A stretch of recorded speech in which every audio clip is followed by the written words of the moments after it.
করুন। রাসূল দোয়া করছেন, আল্লাহুম্মা ইন্নী আউযু বিকা মিনাল আযাজ।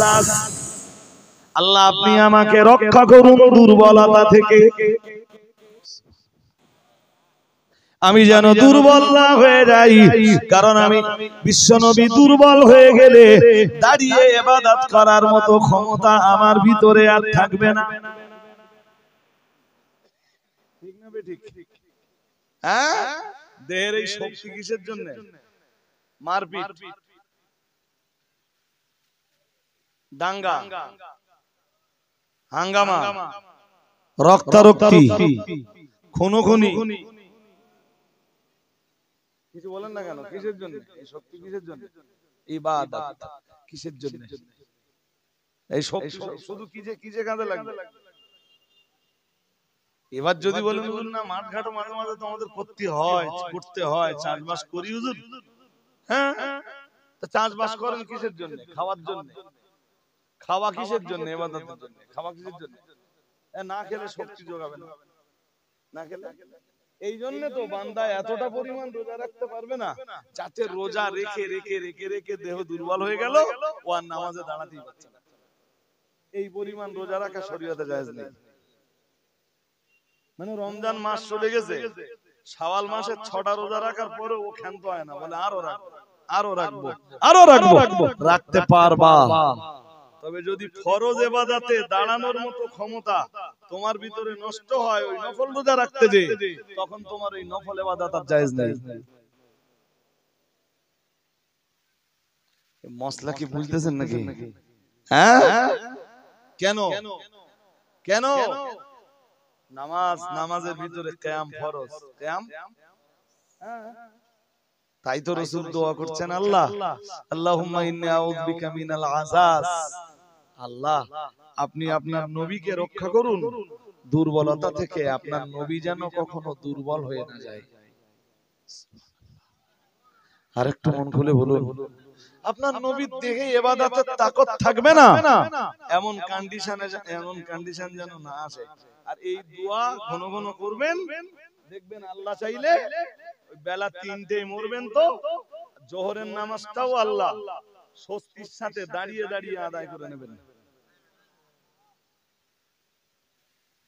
আমার কথা বুঝতে পারেননি? হ্যাঁ, ওর মানে ওইটাই যে আল্লাহ মউতের আগে আপনি আমাকে কারোর জন্য বোঝা বানিয়ে দেন।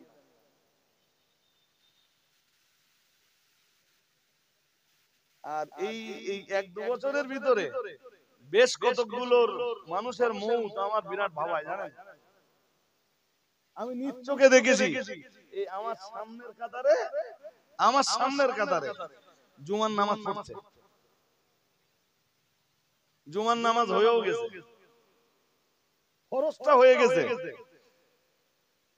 এই যে আমার দিকে তাকান, এই ঘাটটা যন্ত্রণা হচ্ছে। তা পাশের মুসল্লিদের বলছে আমার না শরীরটা ভালো লাগছে না। জুমা হয়ে গেছে, বলো জুমার ফরজ হয়ে গেছে।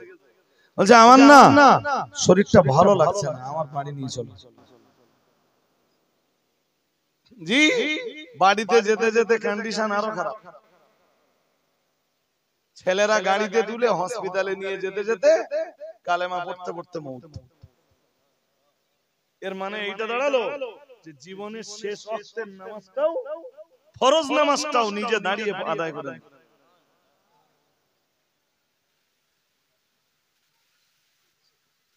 কি কি বোঝাচ্ছি বুঝতেছেন নাকি? হ্যাঁ, বুঝতেছেন না? জি ভাই, ব্যস্ত হতে হবে না। মাদিনী সাহেব হুজুরের দাওয়াত ছিল না? ছিল। হুজুরের আসার কথা ছিল, এখন শুনতে হয় না। যে কোনো কারণেই আপনাদের কপাল ভালো, হুজুর শেষের দিকে আসতেছেন। আপনারা খুশি না? খুশি। যাক, তো হুজুরের কাছে কিছু কথা শুনতে হবে আমাদের। যে বছরে হুজুরের আব্বা ইন্তেকাল করেন, হুজুরের আব্বা মানে বুঝতেছেন তো? বুঝতেছেন না? ওই রাত্রে তাহাজ্জুদটাও পড়েছে। আর পরের ওয়াক্তের ফরজ নামাজ আসবার আগেই এশা তো পড়েছে, বেতের পড়েছে, তাহাজ্জুদ পড়েছে। মজার ব্যাপার, পরে রক্তের ফরজ নামাজ আসবার আগে ইন্তেকাল হচ্ছে। ওই তাহাজ্জুদ পড়ে এবার শরীরটা একটু খারাপ। আপনার জিন্দেগিতে যদি নামাজের ঘাটতি না থাকে আর নামাজ যদি হক হুকুকের সাথে আপনি আদায় করেন, আপনার কন্ডিশনও আল্লাহ ওই জায়গায় পৌঁছে দেবেন। আল্লাহ কবুল করুন, বলুন আমিন, বলুন আমিন।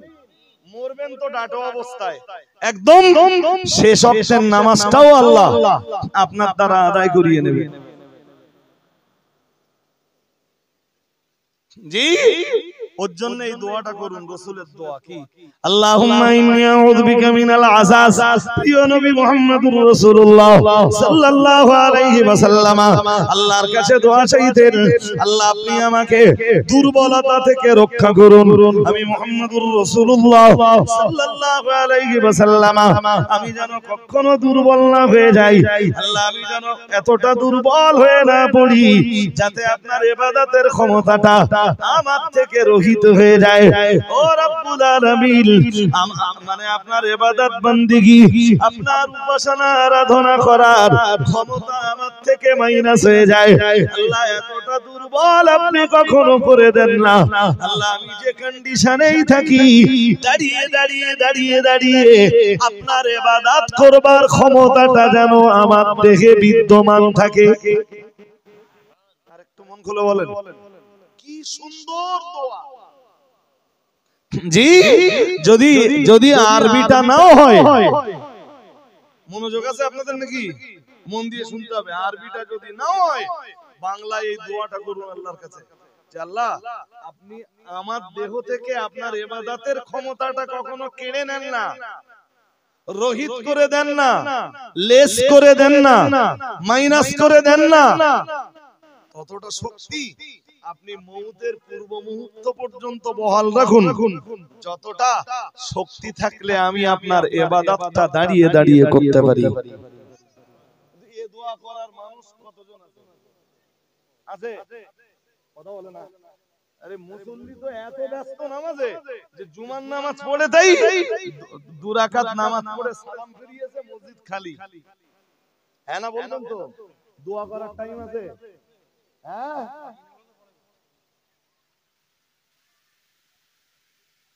রাসূল দোয়া করতেন আল্লাহুম্মা।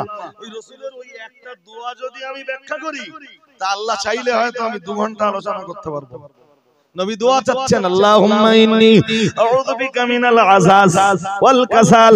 প্রিয় নবী আবার দোয়া চাইছেন, ও রব্বুল আলামিন আপনি আমাকে অলসতা থেকে রক্ষা করুন। আরেকটা মন খুলে বলেন, অলসতা কি হচ্ছে, হবেনি, যাচ্ছি, সবে তো অর্থ হয়েছে, একটুক্ষণ পরে পড়বানি, এখনো সূর্য আকাশে অনেকক্ষণ থাকবে, পড়বানি। সাহাবীরা রাসূলকে জিজ্ঞেস করলেন, আইয়ুল আমাল আফদাল, ইয়া রাসূলুল্লাহ, ইয়া হাবিবাল্লাহ, হুজুর কোন আমলটা উত্তম? আল্লাহ পাকের রাসূল বললেন, কালান নবী সাল্লাল্লাহু আলাইহি ওয়াসাল্লাম, as-সালাতু লি আউয়ালি ওয়াক্তিহা আও কামা ক্বালা আলাইহিস সালাম। আল্লাহ পাকের রাসূল বললেন, আল্লাহ পাকের হাবিব বললেন, আল্লাহ পাকের নবী বললেন, প্রত্যেকটা ওয়াক্তের নামাজ প্রথম টাইমে আদায় করে নেওয়া এটা আল্লাহর কাছে প্রিয় আমাল। বলেন হচ্ছে, হবে না অলসতা, হচ্ছে, হবে না কি? কথা বলো না কেন? হ্যাঁ, এই অলসতার কারণে কত মানুষের নামাজ নষ্ট হচ্ছে। মা চাচিদের এই আসরের নামাজ পড়ে, চাচি নামাজ পড়ে বলো, আসরের নামাজ পড়ে গল্প করতে করতে মাগরিবের আযান দিচ্ছে, গরু তোলা হয়নি, এদিকে ছাগল তোলা হয়নি, হাঁস মুরগি ডোবের মধ্যে ঢোকাবে সেটা হয়নি, ওদিকে থালা বাসন মাজামাজি। এবার কোন দিকে যায়? যে আযান হয়েছে 6টা 5 আর মাগরিবের নামাজ পড়ছে তখন 6টা 50।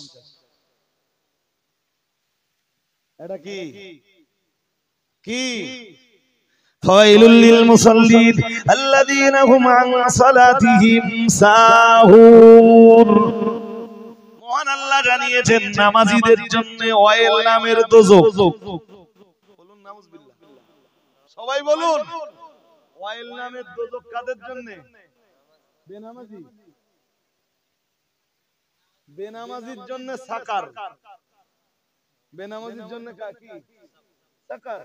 ফি জান্নাতি ইয়াতাসাআলুন আনিল মুজরিমিন মা সালাকাকুম ফি সাকার ক্বালু লাম নাকু মিনাল মুসাল্লিন। 29 পারা সূরা মুদ্দাসিরের 40, 41, 42, 43 এই আয়াতগুলো পড়ে দেখেন। বেনামাজীদেরকে আল্লাহ জাহান্নামের যে ঘাঁটিতে দেবেন ও ঘাঁটিটার নাম হলো সাকার। কিন্তু মহান আল্লাহ সূরাতুল মাউনে জানিয়েছেন ফাওয়াইলুল লিল মুসাল্লিন। মহান আল্লাহ জানিয়েছেন নামাজীদের জন্য ওয়াইল নামের দোজখ। ওয়াইল, ওয়াইল, এই ওয়াইলে শুধু এক শ্রেণীর নামাজি যাবে তাই না। শুনছেন? যারা গীবত করে বেড়ায়, ওয়াইলুল লিকুল্লি হুমাযাতিল লুমাযা আল্লাযী জামাআ মালাহু ওয়া আদ্দাদা। এই যদি কোরআন থেকে বলা হয় যে ওয়াইলে কারা কারা যাবে, কোরআন সব বলে দিয়েছে। ওয়াইলুল লিকুল্লি হুমাযাতিল লুমাযা, যারা মানুষের নামে সামনে পিছনে গীবত করে বেড়ায় ওদের জায়গা ওয়াইল নামের দোজখ। বলুন নাউজুবিল্লাহ। শুনছেন নাকি? এক শ্রেণীর নামাজি যাবে কোথায়? ওয়াইলে। কোথায় যাবে? ওয়াইল। আর যারা মানুষের সামনে পিছনে গীবত করে বেড়ায়, সামনে বা পিছনে গীবত করে বেড়ায়, কোথায় যাবে ওরা? ওয়াইল। আর কারা ওয়াইলে যাবে? ওয়াইলু ইয়াউমাইদিল লিল মুকাজ্জিবিন। সূরা মুরসালাতে মহান আল্লাহ জানিয়েছেন মিথ্যাবাদীর দল, দুনিয়ার মিথ্যাবাদীর দল, এদের জায়গা ওয়াইল নামের দোজখ। মিথ্যাবাদী কোথায় যাবে? তাহলে কয় শ্রেণী হলো বলেন এবার দেখি। 3। কি কি বলেন দিন দেখি, গ্রাম মনে আছে দেখি। ওয়াজ তো শুনেই যাচ্ছেন সেই প্রথম থেকে এই পর্যন্ত যা কোরআন হাদিসের বয়ান শুনেছেন অনেক হয়ে গেছে। এর চেয়ে বেশি ওয়াজ আমলের জন্য শোনা লাগে না। সামনে এবং পিছনে, সামনে এবং পিছনে গীবত সামনেও হতে পারে পিছনেও হতে পারে, ওদের জায়গা ওয়াইল। আর মিথ্যাবাদীর জন্য ওয়াইল। আর প্রথমটা কি বলেছি? এক শ্রেণীর নামাজি। সব নামাজি যদি ওয়াইলে যায় তাহলে তো আর নামাজ পড়লে লাভ কি? তাই তো? কোন নামাজি ওয়াইলে যাবে ওটা শেষে বলে দিচ্ছি। নাম্বার 4 এখনো আছে। ওয়াইলে কারা যাবে? আল্লাহর কোরআন বলতেছে ওয়াইলুল লিল মুতাফফিফিন।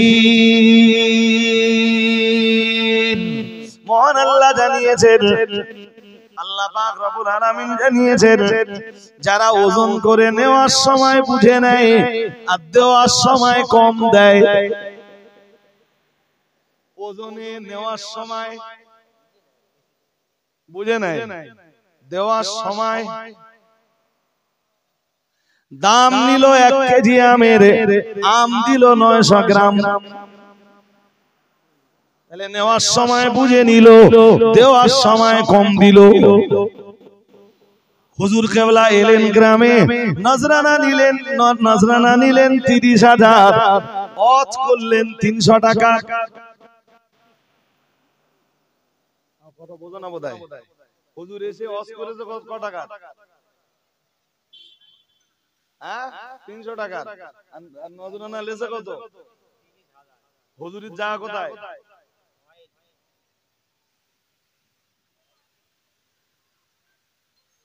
স্কুলের মাস্টার মশাই পড়িয়েছেন 3000 টাকা, 5000 টাকা বা 10,000 টাকা বা 20,000 টাকার মাইনে নিয়েছেন 80,000 টাকা।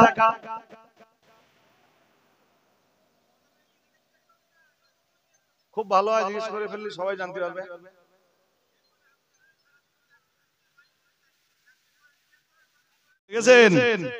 আল্লাহ পাকের নবী দোয়া চাইছেন, আল্লাহুম্মা ইন্নী আউযু বিকা মিনাল আযাস ওয়াল কাসাল।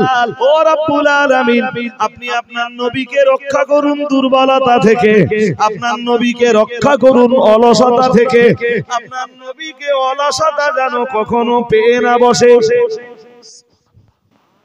আরেকটু মন খুলে বলেন, ওই দোয়ার ওই হাদিসটার ভিতরে নবীর 5টা দোয়া আছে, আমি বলেছি তো দুটো।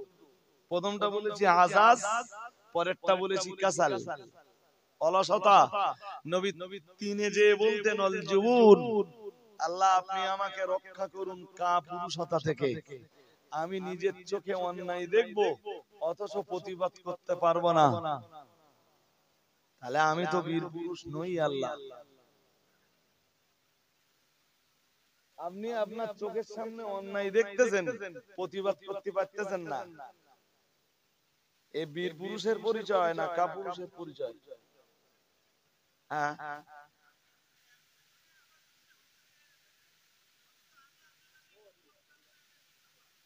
বুঝলি?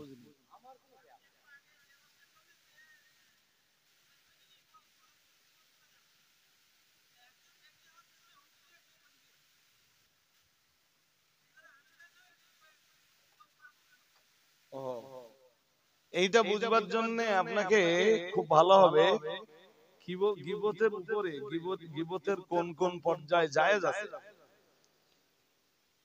আল্লামা মাহমুদ আলুসি রাহমাতুল্লাহ আলাইহি তিনি তাফসিরে আলুসিতে কোন কোন কন্ডিশনে গীবত করা জায়েজ, কটা পর্যায়ে তা উল্লেখ করেছেন।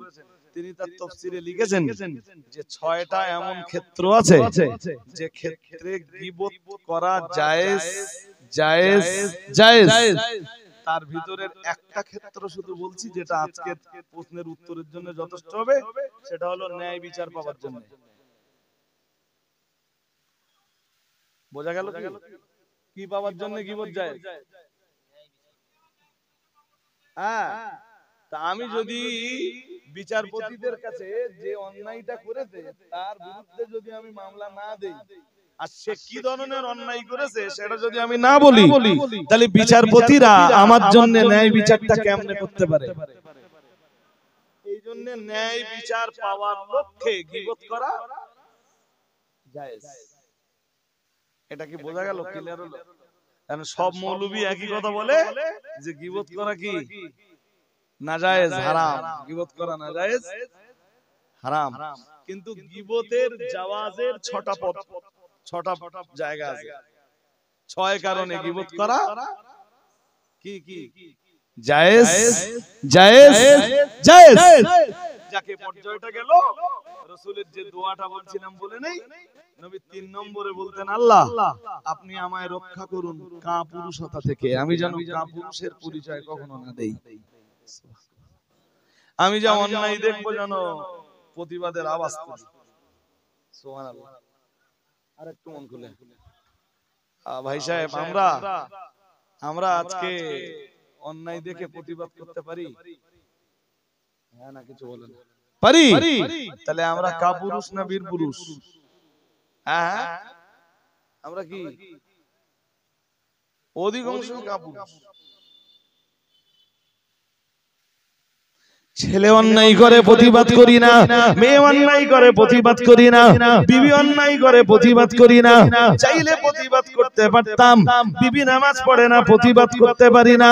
ছেলে গান শুনে বেড়ায়, সে টোটো কোম্পানির ম্যানেজার, না না না না না, এরপরেও প্রতিবাদের আওয়াজ তুলি না। মেয়ে বেপরদায় চলে, অন্যায় করে প্রতিবাদের আওয়াজ তুলতে পারি না। এগুলো সব তো কাপুরুষতার পরিচয়। রাসূলুল্লাহ সাল্লাল্লাহু আলাইহি ওয়াসাল্লাম আল্লাহর কাছে দাবি করতেন, আল্লাহর কাছে প্রে করতেন, দোয়া করতেন, আল্লাহ এমন কন্ডিশন জানো আমি মুহাম্মদুর রাসূলুল্লাহ সাল্লাল্লাহু আলাইহি ওয়াসাল্লাম আমার জীবনে নেমে না আসে। আল্লাহ আমি অন্যায়ের প্রতিবাদ করতে পারবো না। আল্লাহ আমার সামনে কে অন্যায় করবে, তিনি আমার পরিবারের কোন সদস্য হতে পারেন, অথবা আমার পরিবারের সদস্যদের বাইরের কেউ হতে পারেন। আমি প্রতিবাদ না করলে আমার জীবন হবে কাপুরুষের জীবন। না না না না না, আমি আপনার নবী মুহাম্মদুর রাসূলুল্লাহ সাল্লাল্লাহু সাল্লাল্লাহু আলাইহি ওয়াসাল্লাম আমি তো কাপুরুষতার জীবন নিয়ে বেঁচে থাকতে চাই না। আল্লাহ যতদিন আপনার নবী পৃথিবীতে বেঁচে থাকবেন আপনার নবী বীর পুরুষের মতো জীবন নিয়ে বেঁচে থাকতে চান। আরেকটু মন খুলে বলুন,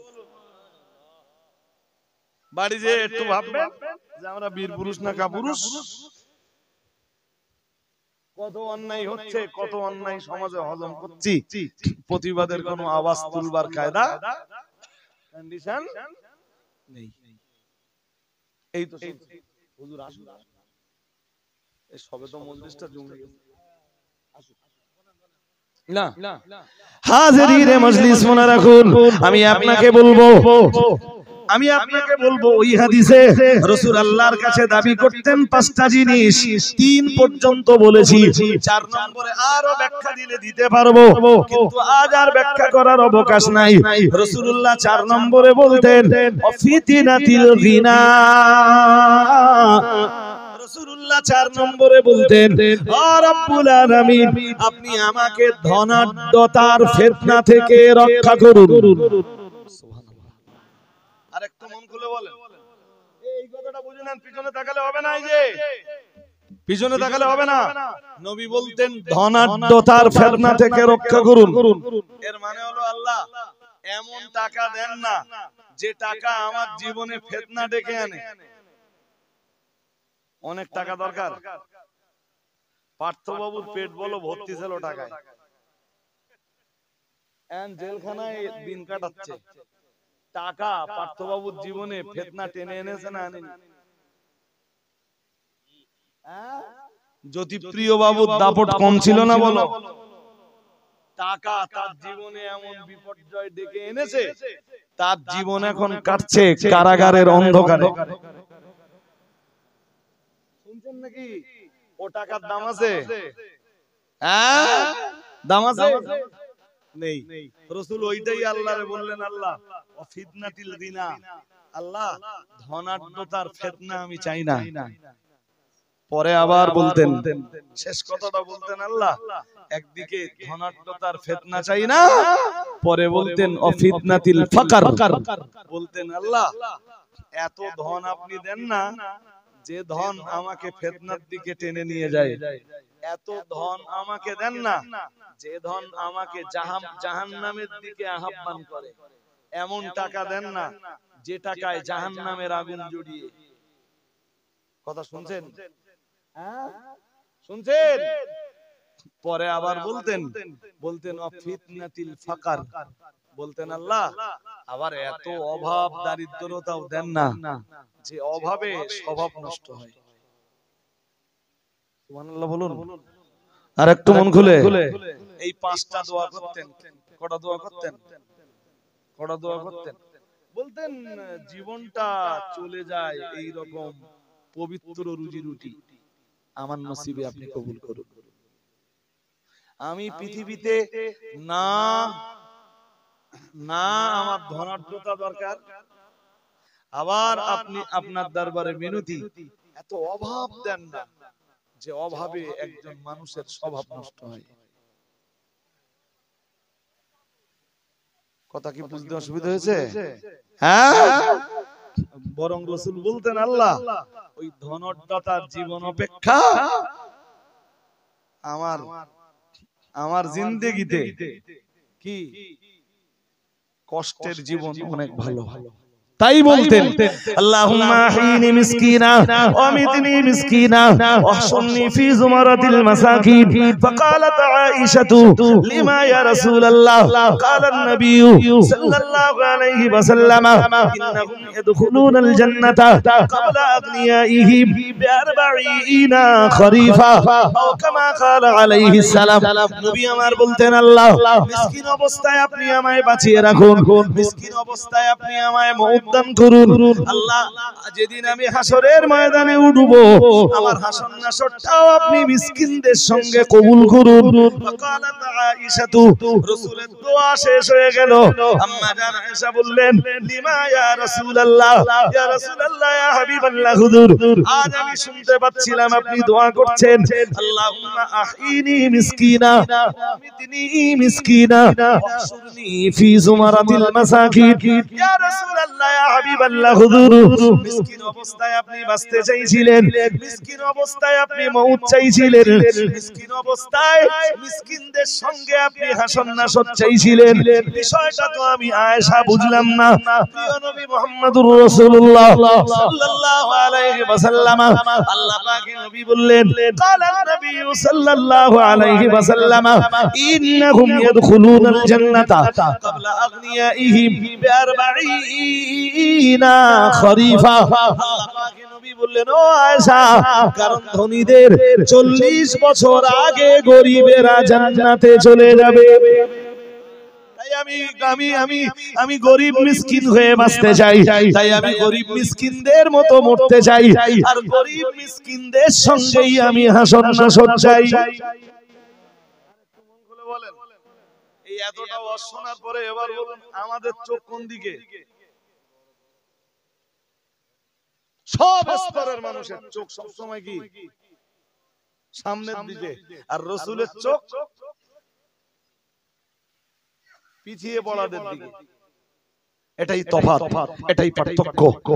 জি, এই সময় স্বল্প হলেও মানে অজ হয়তো বেশিক্ষণ করিনি, তাও তো 1.5 ঘন্টা করেছি এবং নিট অজ করেছি একদম। উঠেও ভূমিকায় সময় নেইনি, অজ শুরু করেছি, আর যতক্ষণ কথা বলেছি একদম কোরআন হাদিস দিয়ে বাঁধা। জি, যদি যদি হেদায়েতের মন থাকে, এই ওয়াজ মনে হয় হেদায়েতের জন্য, জনজাতির হেদায়েতের জন্য যথেষ্ট হবে ইনশাআল্লাহ। আল্লাহ কবুল করুন, বলুন আমিন। মুফতি আব্দুল মাতিন সাহেব এসেছেন, দেহ অসুস্থ, মাঝখানে অ্যাক্সিডেন্ট হয়েছিল জানেন তো? হ্যাঁ জানেন না? একটু দোয়া করুন, বারাকাল্লাহু ফি হায়াতিহি, বলুন আমিন। দোয়া, মানুষের দোয়া আছে, তাই আল্লাহ এত বড় কঠিন মুসিবত থেকেও তাকে আবার জাতির মাঝে ফিরিয়ে দিয়েছে। তার মানে মাতিন সাহেবের দ্বীনি খেদমত ওই পর্যন্ত শেষ না, এখনো কিছু খেদমত আল্লাহ নেবে, এখনো কিছু খেদমত আল্লাহ। নলে সেদিন তো ফুরিয়ে যেতে পারত, আল্লাহ যদি তুলে নিতেন। কিছু করার ছিল? অ্যাক্সিডেন্টটা তো একেবারে ছোটখাটো অ্যাক্সিডেন্ট না, অনেক বড় অ্যাক্সিডেন্ট। আল্লাহ হায়াত কিসমত দারাজ করুন, বলুন আমিন, বলুন আমিন। এই অসুস্থ দেহ নিয়ে রমজানে মানুষের দ্বারে দ্বারে ঘুরে বেরিয়েছে। এখনো দায়িত্ব অনেক অনেক, এখনো আমাদের অনেক কাজ করতে হবে। আমরা এখনো 1% কাজ করতে পারি। জাতির জন্য যা করা দরকার 1% করতে পারিনি, অনেক অনেক কাজ করতে হবে। এবং আমরা ইন্তেকালের পরেও আপনাদের এটা মনে রাখতে হবে যে আমাদের এই কাজের গতি যেন দমে না যায়।